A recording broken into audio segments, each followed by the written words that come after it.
प्रिय छात्रों, class 9th की एक कविता पढ़ाने जा रहा हूँ।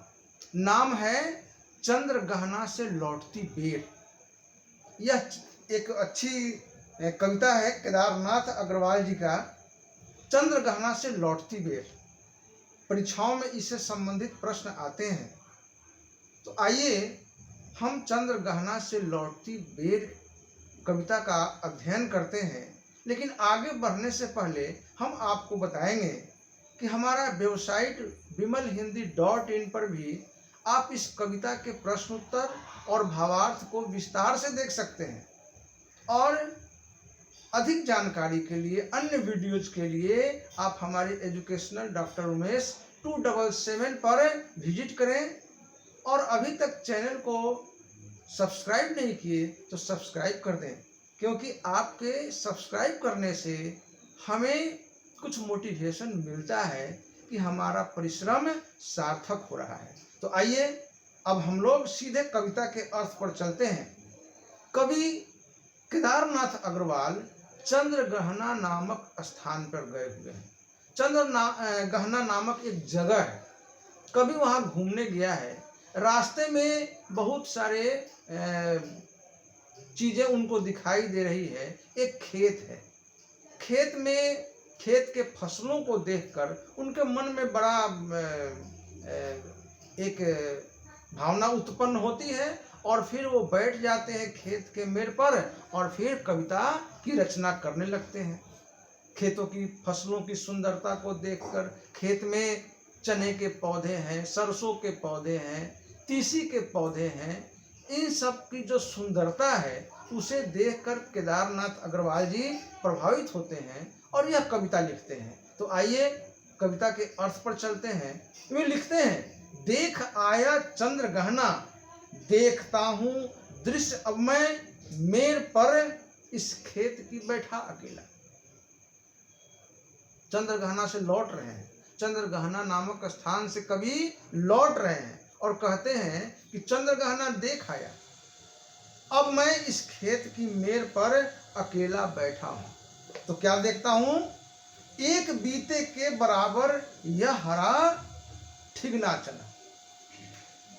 एक चने का पौधा है, एक बीते के बराबर ठिगना, माथे मुरेठा, बांधे मुरेठा शीश पर, छोटे गुलाबी फूल का सजकर खड़ा है।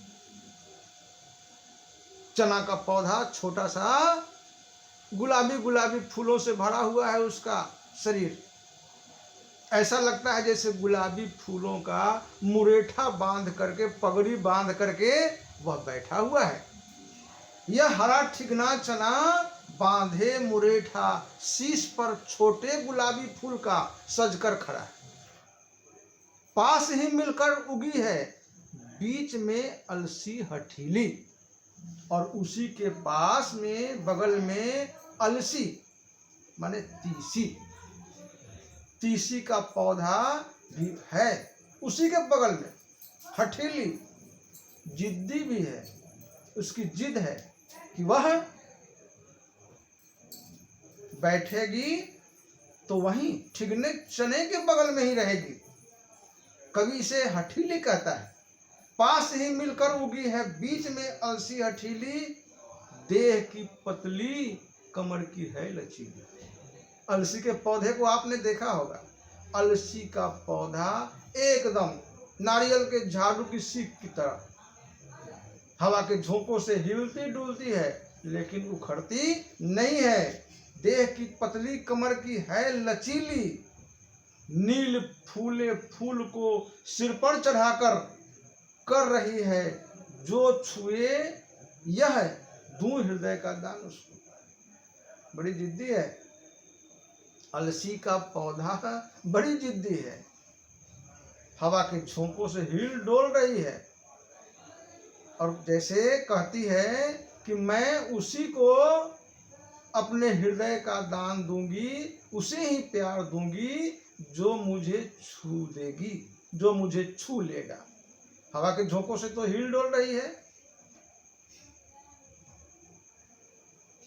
जैसे छुआछुई खेल रही है, और जो मुझे छू दे उसी से मैं प्रेम करूंगी, ऐसा कह रही है। कवि को लगता है, कवि केदारनाथ अग्रवाल जी को लगता है। साथियों, कवि केदारनाथ अग्रवाल चंद्रगहना नामक स्थान से लौट रहे हैं और खेत की मेड़ पर बैठकर यह दृश्य देख रहे हैं और यह कविता की रचना कर रहे हैं। आगे देखते हैं। और सरसों की न पूछो, सरसों में फूल आ गए। अन्य पौधों से सरसों थोड़ा तेजी से बढ़ता है। और सरसों की न पूछो, हो गई सबसे सयानी, सबसे बड़ी हो गई, हाथ पीले कर लिए हैं ब्याह मंडप में पधारी। सरसों में फूल आ गए। कवि को लगता है कि यह हाथ पीले करके और ब्याह करने योग्य हो गई, ब्याह मंडप में आ गई है, पधारी है। फाग गाता फागुन आ गया है। जैसे फागुन का महीना आ गया है, चारों तरफ होली गवाया जा रहा है, फागुन गवाया जा रहा है। प्रकृति का अनुराग चंचल हिल रहा है। इस विजन में दूर व्यापारिक नगर से प्रेम की प्रिय भूमि उपजा हुआ दिखे। कवि कहता है कि विजन है, एकांत है, विजन माने एकांत, एकांत जगह में प्रेम का भूमि उपजाऊ है, प्रेम अधिक है। नगरों में, शहरों में कोलाहल है, प्रेम नहीं है, लेकिन इस विजन में, इस एकांत और सुनसान जगह में प्रेममयी वातावरण है। आगे बढ़ते हैं। और पैरों के तले है एक पोखर, पैर के नीचे वहीं पे एक पोखर है, उठ रही उसमें लहरियां, हवा के झोंकों से उसमें लहरें उठ रही हैं। नील तल में जो उगी है घास भूरी, ले रही उसमें लहरियां। पोखर के पानी में, पानी के तल के नीचे कुछ पौधे हैं हरे भरे, वे भी लहरों के साथ, पानी के साथ हिल डोल रहे हैं। एक चांदी का बड़ा सा गोल खंभा आंख को है चकमकाता, ऐसा लगता है जैसे चांदी का गोल खंभा है, आंख उसमें चकमका जाता है। कई पत्थर किनारे, पी रहे चुपचाप पानी, प्यास जाने कब बुझेगी। और उस पोखर के किनारे पर आप देखे होंगे, पोखर के किनारे पर कुछ पत्थर होते हैं, उसी पर लोग कपड़ा वगैरह धोते हैं पटक पटक करके। कवि को लगता है कि ये पानी पीने के लिए आए हुए, पी रहे हैं पानी, उनकी प्यास नहीं बुझ रही है। कब उनकी प्यास बुझेगी? चुप खड़ा बगुला डुबाए टांग जल में, देखते ही मीन चंचल ध्यान निद्रा त्यागता है, चट दबाकर चोंच में नीचे गले के डालता है। और क्या है भाई? पानी में बगुला मछली की तलाश में ध्यान मग्न, एक पैर पर खड़ा, और जैसे ही पानी में कुछ हलचल होती है उसे पता चल जाता है कि मछली है, चट से चोंच में डाला और गट से पेट में उतार लेता है, चोंच से पकड़ा और निकल गया। चट दबाकर चोंच में नीचे गले के डालता है। एक काले माथ वाली चतुर चिड़िया श्वेत पंखों के झपाटे मार फौरन टूट पड़ती है भरे जल के हृदय पर। एक उजली चटुल मछली चोंच पीले में दबाकर दूर उड़ती है गगन में। और देखिए, ऊपर से एक चिड़िया, पनडुब्बी चिड़िया होती है, उसको पनडुब्बी कहते हैं, अचानक से निशाना लगाएगी और सीधे मछली को पकड़ करके उड़ जाती है, चट दबाकर चोंच में उड़ जाती है नीले गगन में। यह भी दृश्य कभी केदारनाथ जी देख रहे हैं। और यहीं से भूमि ऊंची है जहां से रेल की पटरी गई है, ट्रेन का टाइम नहीं, और थोड़ी ही दूरी पर रेल की पटरी है, लेकिन ट्रेन का टाइम नहीं है, इसलिए कभी निश्चिंत बैठा हुआ है। अभी बहुत समय है, देखा जाएगा, गाड़ी आएगी, तब तक वह इस दृश्य को देख रहा है।